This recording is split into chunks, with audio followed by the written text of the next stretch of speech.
it says that the woman instantly felt that she was healed.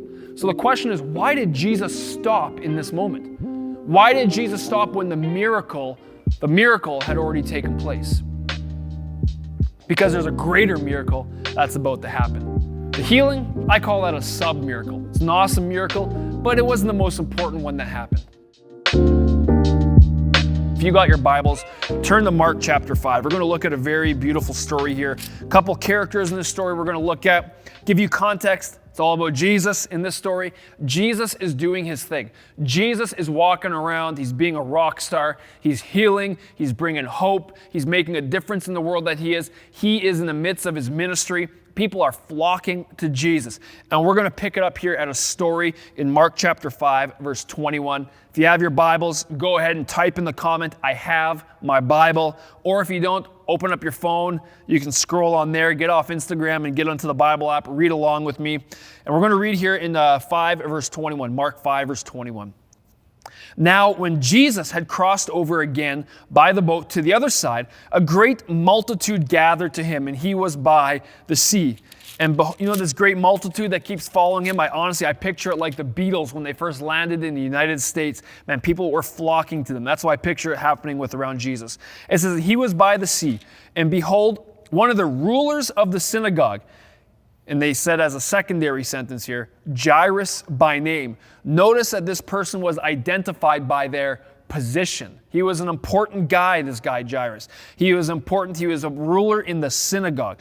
And it says, and when Jairus saw Jesus, he fell at his feet and he begged him earnestly, saying, my little daughter lies at the point of death.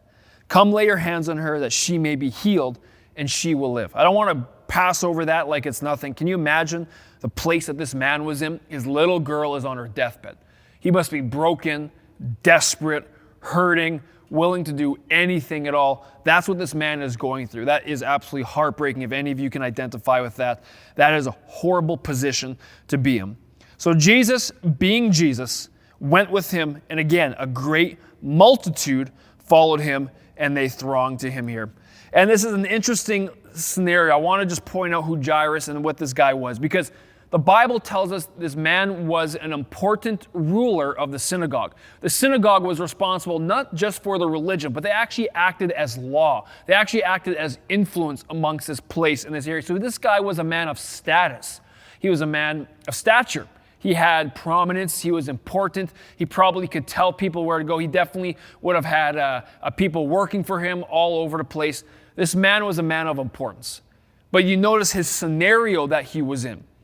The scenario that this man was in, the situation that he was in, made his position, his identity, how he was identified, it made it account for nothing.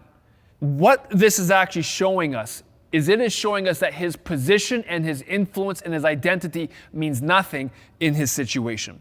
And next we're going to keep on reading here in verse 25. It says, now a certain woman had a flow of blood for 12 years and had suffered many things from many physicians. Actually says that she had spent all that she had and she was no better, but she actually grew worse. Here's a second character we have throwing into the story. A woman. We don't know her name. Mark does not tell us her name. If you look in Matthew, if you look in Luke, we don't know who she is. We don't know her name. We don't know much about her. All that we know is that she says here that she's spent all she had. She's gotten worse over the years. But then here in verse 27, an interesting thing that happens. She goes and she says, when she heard about Jesus, she came behind him in the crowd and she touched his garment. For she said, if only I may touch his clothes, I will be made well. So Jesus and Jairus are walking quite rapidly. They're getting off to Jairus' house. And it says here something that happens in verse 27. She says there's quite an interesting action point that she does. And what she does in this moment is that she goes and I'm going to break it down to 3 places. Verse 27 says that she heard, it says that she came, and it says that she touched. So let's break it down. What did she hear? Well, she heard about Jesus. She heard what Jesus is doing. She heard that Jesus is apparently a healer. She heard that Jesus is this miracle worker. She's heard rumors that Jesus might be this Messiah. So what? She heard. What does the Bible tell us about hearing? The Bible tells us that faith comes by hearing. That's what the Bible tells us. So a little faith was built up in this woman. But then it says she came. The Bible also tells us that faith without works is dead. So if you think you have faith, but you have no works, no action with it, well, it's pretty much useless. Faith has got no reason to work if you're not putting it to work. So she heard, faith is built up. She came, there's an action item, and she touched the hem of Jesus' garment. That's what it says. The touch was the ultimate action of what she did. But notice, it started with a thought for her. This is where she went. Now, the really interesting thing happened here after this happened. It said that she instantly felt. She felt that she has been healed of her affliction. Notice there is no mention so far that Jesus even knows who she is. Jesus hasn't acknowledged her. Jesus hasn't laid hands on her. It just said that Jesus felt a flow of power out of him. So what happened? She heard, she came, she thought. We know that because she spoke. She actioned, she touched, and then she felt. She felt the power. She felt the healing. Here, another side point is it's really interesting. Our thoughts will always determine our feelings. If you're having struggles with how you're feeling, if you're having struggles with emotions and anxiety, hey, you know what? Let's take a step back. What are we thinking? Because our thoughts will always precede our feelings. And in this moment, if we jump up to verse 30, Jesus says something very interesting. Keep in mind, Jesus is walking amongst the crowd. Tons of people are touching him everywhere. His clothes, yanking on him, trying to get his attention. And Jesus goes ahead and he says, and Jesus immediately, knowing that in himself that power had gone out of him. Interesting how it says power had gone out of him, like the women drew upon him. Turned around in the crowd and said, "Who touched my clothes?" What an interesting thing. I love this next verse in verse 31 because I can just see Peter being so brash. It doesn't say it's Peter. I'm assuming it's Peter. Peter was a brash, brazen guy, acted upon his emotions, acted upon his impulse. And it says, you see the multitudes of people around you and you say, "Who touched you?" I can just see him thinking, come on, Jesus. I know you're a smart guy, but it's kind of a dumb question. Everybody is touching you. But so then Jesus looked around to see who had done this thing. It's a very interesting moment here of what happens. Because Jesus and Jairus, keep in mind, they're on their way to Jairus' house. And Jesus, in this moment, stops to find out who touched me. Because this moment was something different.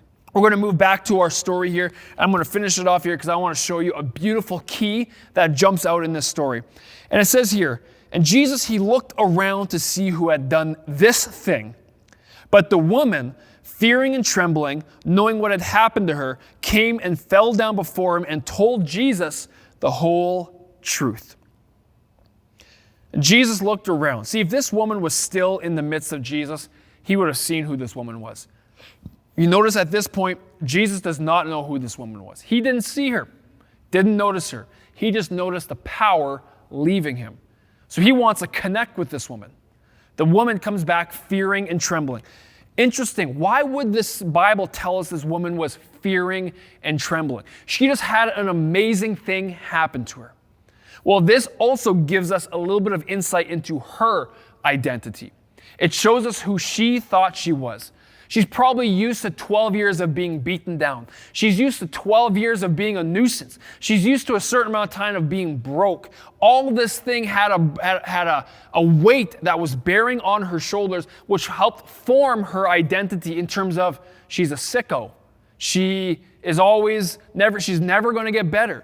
That she's a nuisance, that she's poor, that she's got no hope. All this formed her identity. Hence, why she came back fearing and trembling. She probably thought in this moment, man, this healing was too good to be true. Is he going to take it away from me? Did I do something wrong?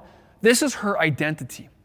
But this next verse, when it says here in verse 34, Jesus frees her, crowns her, gives her a beautiful new identity with one word. So I want to remind you of one thing. Remember the whole scene? Remember this Jairus guy, this ruler of the synagogue we've been talking about? There's now been minutes that has passed where Jesus has stopped walking. Jairus is probably like, Jesus, what are you doing? If I was in Jairus' position, I would have picked up Jesus, threw him over my shoulders, and kept on running towards my daughter's house. or my house where my daughter is. I would have done that because my daughter is dying, right? This is what's happening. But Jesus deemed it important enough to stop in the moment of going towards this man's dying daughter and to find out who touched him.